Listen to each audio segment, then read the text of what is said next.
تو جو رحمت رمضان میں میرے نبی نے فرمایا اگر میری امت کو پتہ چل جائے کہ رمضان کیا ہے تو یہ تمنا کریں گے کہ کاش سارا سال ہی رمضان ہو۔ اچھا، ایک صحابی آئے، یا رسول اللہ میں تو مارا گیا۔ آپ نے کہا کیا ہوا؟ کہا میرا روزہ تھا، میں بیوی کے پاس چلا گیا۔ آپ نے کہا تو پھر تو غلام آزاد کر، کفارہ دے۔ کہا جی میں تو خود غریب آدمی ہوں، غلام کہاں سے آزاد خریدنا پڑے؟ آپ نے فرمایا پھر آخری ہے کہ 60 روزے مسلسل رکھنے ہوتے ہیں جو کفارے کے ہوتے ہیں۔ وہ کہنے لگا ایک روزے چاہے کم کیتا ہے، 60 روزے جو میں کی کروں۔ آپ نے کہا ادھر آ، یہ کھجوریں لے جا اور 60 گھروں میں تقسیم کر دے۔ کہنے لگا یا رسول اللہ، اللہ کی قسم مدینے میں مجھ سے غریب کوئی نہیں، آپ ایسا کرو یہ میرا کفارہ مجھے ہی صدقہ کر دو۔ تو آپ اتنا ہنسے کہ یہ آخری دانت نظر آنے لگے۔ بہت کم ایسا ہوتا تھا۔ رمضان علم کا مہینہ ہے، سونے کا نہیں ہے، کھانے کا نہیں ہے، سموسے پکوڑے کا نہیں ہے، رمضان علم کا مہینہ۔ یہ رمضان کی سب سے بڑی تیاری، مشکل کام، آپ یہ سیکھ لیں۔ صاف سارے مہینوں کے نام عربوں نے رکھے، محرم، صفر، ربیع الاول، ربیع الثانی، جمادی الاولی، جمادی الثانی، رجب، شعبان، رمضان، شوال، ذوالقعدہ، ذوالحج۔ اس میں جو رمضان ہے یہ نام اللہ نے رکھا، باقی مہینوں کے نام تو رکھے عربوں نے۔ پھر ان کی زبان پہ اللہ لایا رمضان، چونکہ ابھی تو دنیا بھی نہیں بنی تھی اور اللہ نے قرآن کی تلاوت فرمائی تھی۔ تو اس قرآن میں تھا شہر رمضان الذی انزل فیہ القرآن۔ تو رمضان کا نام اللہ نے پہلے سے چن رکھا تھا، پھر ان سے رکھوا دیا۔ رمضان کہتے ہیں رمض یرمز، جل جانا، جل جانا۔ رمضان کو رمضان کیوں کہتے ہیں؟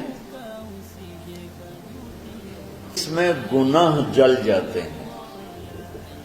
مسلمان پہلا روزہ رکھتا ہے اور اس کے گناہ اللہ جلانا شروع کرتا ہے، اس کی بھوک پیاس کی آگ میں گناہوں کو ڈالتا ہے، جلاتا ہے۔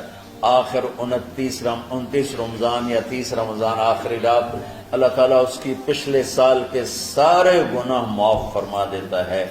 تو اس کو اس سے تشبیہ دی گئی کہ جیسے جلنے سے چیز ختم ہو جاتی ہے، رمضان کے روزے کی بھوک اور پیاس کی تپش سے اللہ تعالیٰ پچھلے سال کے سارے گناہوں کو معاف فرما دیتا ہے۔ تو ہم نے رمضان میں شروع کی کہ یہ رحمتوں کا مہینہ، ہر چیز کی برکت کا مہینہ، ہر شے کی اللہ کی طرف سے فراوانی اس میں ہے، علم کی بھی، ہدایت کی بھی، رزق کی بھی۔ پھر اللہ نے اس مہینے کا نام خود رکھا شہر رمضان، شہر رمضان۔ اس میں شب قدر رکھی، اس میں رات کی ایک نماز۔ اچھا، پہلی امتوں پہ روزہ فرض تھا افطاری سے افطاری، افطاری سے افطاری، بہت شدید تھا، 24 گھنٹے کا روزہ۔ بس افطاری کے بعد آنکھ لگ جاتی تو روزہ اگلا شروع ہو جاتا۔ تو ہم پر بھی پہلے ایسے ہی روزہ اترا، افطاری سے افطاری۔ تو ابن سرمہ رضی اللہ تعالی عنہ اونٹ چرانے والے تھے، وہ شام کو لوٹے تو بیوی سے پوچھا کوئی افطاری کا سامان ہے؟ انہوں نے کہا ہے تو نہیں، میں کہیں سے لے آتی ہوں۔ وہ گئیں افطاری کا کوئی سامان لینے، ان کو تھوڑی دیر ہو گئی اور ان کی آنکھ لگ گئی، تھکے ہوئے تھے، سورج ڈوب گیا۔ جب وہ آئیں تو ان کا ہائے سرمہ تو ہلاک ہو گیا۔ کیا ہوا؟ کہ اگلا روزہ شروع ہو کیونکہ تیری آنکھ لگ گئی۔ تو انہوں نے کہا چلو کوئی بات نہیں، لیکن ظہر کے وقت بے ہوش ہو گئے۔ ایک روایت میں آتا ہے نماز پڑھنے آئے اور گر گئے، اور ایک میں آتا ہے گھر میں بے ہوش ہوئے۔ تو جو بھی صورتحال تھی اللہ کے نبی کو پتہ چلا۔ کیا ہوا؟ سرمہ کہا جی وہ افطاری کر نہیں سکے تو روزہ شروع ہو گیا تو بے ہوش ہو گئے۔ تو اللہ کے نبی رنجیدہ ہوئے تو اللہ تعالیٰ نے قرآن اتار دیا، چلو میرے محبوب ساری رات کھاؤ، حتی یتبین لکم الخیط الابیض من الخیط الاسود من الفجر، کہ میرے محبوب صبح صادق تک آپ کی امت کو اجازت ہے کھاؤ۔ پہلی امتوں پر افطاری سے افطاری، لیکن ان کی نماز تراویح نہیں تھی، تو ہمیں اللہ تعالیٰ نے دیا سحری تک پوری رات۔ اچھا ایک صحابی آئے، یا رسول اللہ میں تو مارا گیا۔ آپ نے کہا کیا ہوا؟ کہا میرا روزہ تھا، میں بیوی کے پاس چلا گیا۔ آپ نے کہا تو پھر تو غلام آزاد کر، کفارہ دے۔ کہا جی میں تو خود غریب آدمی ہوں، غلام کہاں سے آزاد خریدنا پڑے؟ آپ نے کہا 60 مسکینوں کو کھانا کھلا۔ کہ میں آپ مسکین ہیں، میں کینوں کھانا کھلاؤں؟ آپ نے فرمایا پھر آخری ہے کہ 60 روزے مسلسل رکھنے ہوتے ہیں جو کفارے کو۔ وہ کہنے لگا ایک روزے چاہے کم کیتا ہے، 60 روزے جو میں کی کروں گی۔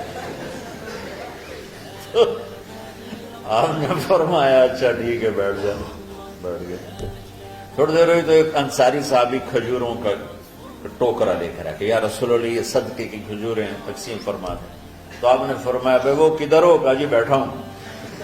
آپ نے کہا ادھر آ، یہ کھجوریں لے جا اور 60 گھروں میں تقسیم کر دے۔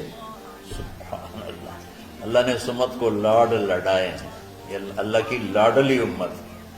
عجیب واقعہ یہ، کہنے لگا یا رسول اللہ اللہ کی قسم مدینے میں مجھ سے غریب کوئی نہیں، آپ ایسا کرو یہ میرا کفارہ مجھے ہی صدقہ کر دو۔ تو آپ اتنا ہنسے کہ یہ آخری دانت نظر آنے لگے۔ بہت کم ایسا ہوتا تھا، فضحك حتى بدت نواجذه، ایسا ہنسنا آپ کبھی کبھی ہنستے تھے کہ آخری دانت پورا منہ کھل جائے، تو آپ اتنا ہنسے کہ آخری دانت تک نظر آنے لگے۔ تو آپ نے کہا اچھا جا لہ جا تیرے واسطے، لیکن یہ صرف تیرے لیے اور کسی کے لیے نہیں۔ تو جب ایسی خیانت ہوئی تو اللہ تعالیٰ نے دوسرا حکم بھی اتار دیا، باشروہن، کہ تمہارے لیے بیوی بھی حلال ہے، کھانا بھی حلال ہے جب تک صبح صادق نہیں ہو جاتی۔ لیکن اللہ نے ہمیں ایک نماز عطا فرما دی جس کو ہم آج صلاۃ التراویح کہتے ہیں۔ میرے نبی کے زمانے میں اسے قیام اللیل کہا جاتا تھا۔ تراویح کا نام کب پڑا اس کا تو مجھے پتہ نہیں، کہیں نہ کہیں لکھا ہوگا، لیکن صحابہ کے دور میں اس نماز کا نام تھا قیام اللیل۔ اس لیے حضرت عائشہ رضی اللہ تعالیٰ عنہ کی روایت ہے جس سے 8 رکعت والے حضرات استدلال کرتے ہیں کہ رمضان اور غیر رمضان میں اس کو امام بخاری نے قیام اللیل کا ہی عنوان دیا ہے، آپ نے 11 رکعت سے زیادہ نماز نہیں پڑھی۔ ایک ضعیف روایت میں ہے کہ آپ نے 3 دن پڑھائی نماز، یہ تو صحیح روایت ہے۔ کتنی رکعت پڑھائی؟ تو ایک ضعیف روایت میں ہے کہ 20 رکعت پڑھائی۔ اچھا ضعیف روایت سے عبادت ثابت نہیں ہو سکتی حکم شرعی۔ تو جب حضرت عمر رضی اللہ تعالیٰ عنہ نے سب کو، میرے نبی کے دور میں 3 دن کے بعد آپ تو آئے نہیں کہ کہیں فرض نہ ہو جائے، تو صحابہ اپنے طور پر قرآن سنتے تھے ٹولیوں میں۔ صدیقی دور میں 2 سال وہ فتنوں میں گزرا، تو اس میں بھی اسی طرح چلا کہ ٹولیوں میں ہوتے۔ حضرت عمر رضی اللہ عنہ کے زمانے میں حکومت مضبوط ہو گئی، طاقتور ہو گئے، تو ابتدائی سالوں میں نہیں، چند سالوں کے بعد اب مسجد میں تشریف لائے تو لوگ اس طرح کوئی 4 ادھر 4 ادھر 5 ادھر 10 ادھر 20 ادھر، کہنے لگے ان کو ایک امام پہ جمع کر دیا جائے تو کتنا اچھا ہوگا۔ تو آپ نے سب کو اکٹھا کیا اور ابی بن کعب رضی اللہ تعالیٰ عنہ کو امام بنایا اور سب کو ایک نماز پہ جمع کر کے 20 رکعت کا حکم عطا فرمایا۔ تو حضرت عمر کا یہ عمل اس حدیث کو مضبوط کر دیتا ہے کہ جو کہ میرے نبی نے کہا علیکم بسنتی و سنت الخلفاء الراشدین من بعدی، کہ میری اور میرے خلفاء راشدین کی سنت پر مضبوطی سے عمل کرنا۔ تو حضرت عمر کا جو 20 رکعت طے کرنا ہے، اگر ان کا اپنا اجتہاد ہے تو بھی ہمارے لیے عمل کے لیے کافی ہے، اور اگر ان کو یہ یاد ہے کہ میرے نبی نے 20 پڑھی تھی تو اور زیادہ اچھی بات ہے۔ لیکن بہرحال جو 8 پڑھتا ہے ہمارا اس پہ بھی کوئی اعتراض نہیں، کیونکہ وہ بھی حدیث کے ساتھ بات کرتا ہے، اور باقی پوری امت 20 پڑھتی ہے، ان پر بھی اعتراض نہیں۔ میں ایک جگہ سے گزر رہا تھا، نماز کا وقت ہو گیا، اہل حدیث کی مسجد تھی، میں وہاں نماز پڑھنے چلا گیا تو ایک بہت بڑا اشتہار لکھا ہوا تھا، 20 تراویح ثابت کرنے والے کو 5 لاکھ روپے انعام۔ کس قدر بے وقوفی ہے اور کس قدر احمقانہ یہ امت کی باتیں ہیں کہ 20 تراویح، سینکڑوں سال سے امت کا عمل 20 تراویح آ رہا ہے۔ تراویح کا نام جو پڑھا مجھے یوں لگتا ہے کہ اہل مکہ، یعنی اہل مکہ جو تھے نا، وہ 4 تراویح پڑھ کے ایک طواف کرتے تھے، تو وہ آرام کے لیے ہوتا، ترویحہ آرام، تھوڑی دیر کا آرام، تو 4 تراویح کے بعد ایک طواف کرتے تھے، وہ چھوٹا سا طواف 10 منٹ میں ختم ہو جاتا تھا، اور پھر 4 تراویح پڑھتے تھے، پھر طواف کرتے تھے، پھر 4 پڑھتے تھے، پھر طواف کرتے تھے۔ یہ صحابہ کے تھوڑے بعد کے دور کی بات۔ تو مدینے والوں کو پتا چلا کہ مکے والے تو یہ کرتے ہیں، وہ کہنے لگے اساں کی کری، انہوں نے کہا اسی 40 تراویح پڑھا، 40 رکعت، وہ 40 رکعت پڑھتے تھے۔ تو نوافل میں کوئی سختی نہیں کہ بھائی 8 سے زیادہ نہیں پڑھنی، بدعت ہو جائے گی، اور 20 پڑھنا بدعت ہے، یہ سب جہالت کی بات ہے۔ اور یہ 8 پڑھ رہے ہیں یہ غلط ہے، یہ بھی حماقت کی بات ہے۔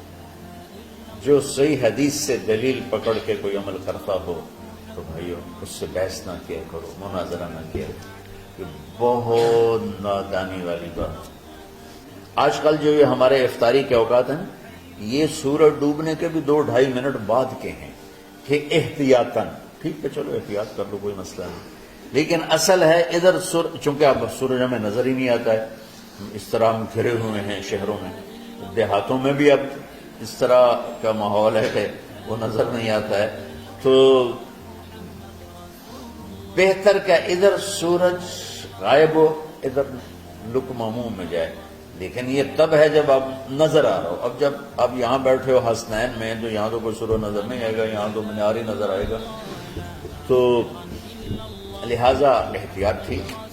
ہمارے اہل حدیث بھائی وہ 2 منٹ پہلے ہم سے افطار کرتے ہیں، وہ بڑی اچھی بات ہے کہ سورج کے غروب ہونے کا جو اصل وقت ہے اس کے ساتھ ہی افطار کرنا۔ اور سحری میں ایک واقعہ سناتا ہوں، آپ سحری کھا رہے تھے، بکرے کی سری پکی ہوئی تھی، تو مولا علی رضی اللہ تعالیٰ عنہ اور رباز بن ساریہ رضی اللہ تعالیٰ عنہ آپ کے ساتھ کھانا کھا رہے تھے، تو حضرت بلال ہے، یا رسول اللہ وقت ختم ہو گیا ہے، میں اذان دینے جا رہا ہوں، آپ برائے مہربانی کھانا پینا بند کریں، اور یہ کہہ کر چلے گئے۔ چھت، ایک انصاری عورت تھی، اس کے گھر کی چھت پہ چڑھ کے اذان دیتے تھے، چڑھنے لگے تو پھر واپس آئے کہ دیکھوں اللہ کے نبی نے کھانا چھوڑ دیا یا نہیں، آ کے دیکھا تو وہ کھا رہے تھے، انہوں نے کہا یا رسول اللہ واللہ لقد اصبحت، یا رسول اللہ اللہ کی قسم سحری کا وقت ختم ہو گیا، صبح ہو گئی، تو آپ نے ہاتھ پیچھے کر لیا، کہہ رہے تیرا بھلا ہو بلال، ابھی وقت باقی تھا، تیرے قسم کھانے پر اللہ نے اس کو پہلے نکال دیا کہ تیری قسم کہیں جھوٹی نہ پڑ جائے۔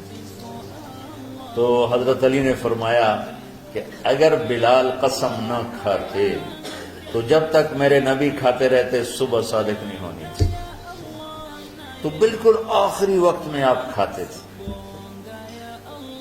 تاکہ کم سے کم وقت امت پہ بھوک کا آئے۔ تو اللہ تعالیٰ آپ کے علم میں برکت دے۔ رمضان علم کا مہینہ ہے، سونے کا نہیں ہے، کھانے کا نہیں ہے، سموسے پکوڑے کا نہیں ہے، رمضان علم کا مہینہ۔ تو اب جب دوبارہ تھوڑا سا موسم ٹھنڈک کی طرف گیا اور رات کچھ تھوڑی لمبی ہونے لگی تو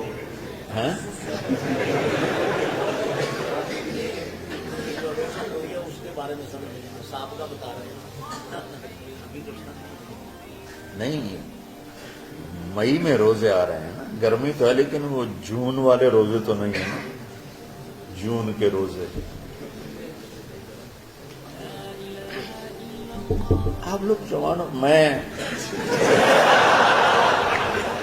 میرے جیسا کوئی آدمی کرے عذر بہانا تو ٹھیک ہے، اور پھر سحری کر کے اور فجر کی نماز کے بعد آرام ہوتا ہے، تھوڑی روٹین تبدیل ہوتی ہے، لیکن یہ دنیا مشقت کی اٹھانے کی جگہ ہے۔ بس رمضان کی سب سے بڑی تیاری کیا ہے کہ اپنے دلوں کو صاف کر لو پہلے سے۔ شعبان کی سب سے بڑی تیاری کیا ہے کہ اپنے دلوں کو صاف کر لو، کہ جس دل میں نفرت ہو، بغض ہو، کسی کے لیے غصہ ہو، کسی کے لیے کیا کیا جذبے ہوں، دل صاف کرنا۔ شب قدر اس میں ہے، اللہ کا عرش پہلے آسمانوں پر ہے، سارا دن ساری رات اللہ کے اعلان ہو رہے ہیں، کوئی بخشش چاہنے والا، کوئی معافی چاہنے والا، کوئی رزق چاہنے والا، کوئی ہدایت چاہنے والا، کوئی شفا چاہنے والا، اور فرشتوں کے اعلان ہو رہے ہیں، بھلائی کرنے والے آگے بڑھ، برائی کرنے والے بس کرتے۔ تو جو رحمت رمضان میں، میرے نبی نے فرمایا اگر میری امت کو پتہ چل جائے کہ رمضان کیا ہے تو یہ تمنا کریں گے کہ کاش سارا سال ہی رمضان ہو۔ تو ہم نے نظام بنایا ہوا ہے، لوگ وہ کر رہے ہیں، وہ روزانہ جھاڑو دیتے ہیں۔ تمہارا دل ایک آنگن ہے، ایک صحن ہے، اس میں بغض، نفرت، حسد، پتہ نہیں کیا کیا گندگیاں آئیں گی اور آتی رہیں گی۔ بچو ایک کام کرو، جھاڑو پکڑ لو، صاف کرو۔ یا اللہ معاملہ تجھ سے کرنا ہے، لوگوں سے نہیں۔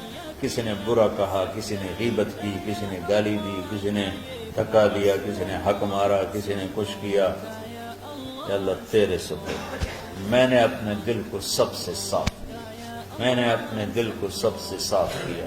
یہ اتنی بڑی عبادت ہے کہ بڑے بڑے نفلوں والے، تہجد والے، حج عمرے روزے والے تمہیں نہیں پکڑ سکے، کیونکہ اس کا کرنے والا دنیا میں کوئی نہیں۔ نفل پڑھنے والے تو بے شمار ہیں، عمرے کرنے والے بے شمار ہیں، علماء بے شمار ہیں، حاجی بے شمار ہیں، سخاوت کرنے والے بے شمار ہیں، لیکن اس ٹکڑے کو صاف کرنے والا لاکھوں میں ایک بھی نہیں۔ مشکل کام، آپ یہ سیکھ لیں، صاف کرو، صاف کرو، صاف کرو۔ یہ رمضان کی سب سے بڑی تیاری۔ جس دل میں بغض بھرا ہو، نفرت بھری ہو، حسد بھرا ہو، کینہ بھرا ہو، اس میں خاک آئے، اس میں تو علم کی ایک کرن بھی نہیں آئے، اس زبان سے چاہے جتنے مرضی موتی بکھیرے، دل اس کا اندھا ہوگا۔ لا تعمل الابصار ولكن تعمل القلوب التي في الصدور۔ یہ آنکھوں سے اندھے نہیں، دل سے اندھے ہیں۔ تو ساری امت سے کہتا ہوں رمضان کا استقبال کرو، دلوں کو صاف کر کے، نفرتوں کو مٹا کے، مذہبی نفرت، دنیاوی نفرت، رشتوں کی نفرت، بول چال کی نفرت، سیاست کی نفرت، لین دین کی نفرت، ان سب سے اپنے دل کو صاف کرو تاکہ رمضان میں اللہ نے علم اتارا، اللہ تعالیٰ آپ کو علم عطا فرمائے، اور باقی لوگ جو عام دنیا میں زندگی گزار رہے ہیں ان کے دلوں میں اللہ رمضان کا نور اتارے اور اپنے اور ہدایت کا نور اتارے۔ یہ سب سے بڑی تیاری ہے۔ اور آپ میں جو حفاظ ہیں وہ ترتیب بناؤ، آپ کے اعزازہ بنائیں گے، آپ الگ الگ اپنا یہاں ٹولیوں میں بٹ کے، جیسے ماشاءاللہ پہلے ہوتا تھا، اپنا قرآن سناؤ، 10 دن میں سناؤ، ہفتہ میں سناؤ، 20 دن میں سناؤ، 3 دن میں سناؤ، تمہاری مرضی ہے، لیکن یہاں فضا بنے، چاروں طرف قرآن پڑھا جا رہا ہو، تو ایسے صرف دیکھ کر ہی ایمان تازہ ہو جاتا ہے۔ تو جو آپ میں حفاظ ہیں وہ غافل نہ ہونا کہ نو جی میرے تو اب یاد نہیں ہے، بھول گئے تو الگ بات ہے، کوئی کچا پکا ہے تو اس کے لیے تیاری کر کے سناؤ، کسی اچھے حافظ کو ساتھ لے کر، کچھ وہ سنائے، کوئی یہ سنائے، اس طرح کر کے، کوئی ضروری نہیں تراویح میں ختم ہو، نفلوں میں اسے کر لو، لیکن حفاظ کوشش کرو کہ قرآن زبان سے ادا ہو جائے۔